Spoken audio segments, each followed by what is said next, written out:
Mas maaliwalas sa panahon ang magpapatuloy bukas. Hindi na nagpapawalang shear line at tanging amihan na lang ang patuloy na nakakaapekto sa ating bansa. Malamig na temperatura ang patuloy na minomonitor ng Pag-asa kaninang umaga. Nanguna pa rin ang La Trinidad sa Benguet sa 13 degrees Celsius habang sa Baguio City bumaba naman sa 14.6 degrees. Naglaro naman sa 18 to 19 degrees Celsius ang Tanay Rizal at Malay-Balay Bukidnon habang nasa 20 degrees naman sa Basco, Batanes.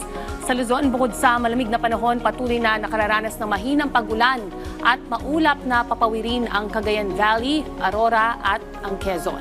Isolated rain showers naman sa Metro Manila, sa ilang bahagi rin ng Visayas at sa Mindanao. Posibleng makaranas naman ng thunderstorms o yung mga panandaliang pag-ulan sa Mindanao, sa Eastern Samar sa Visayas, sa Leyte at sa Southern Leyte. Ngayon, silipin naman natin ang 3-day forecast sa ilang mga lungsod sa bansa.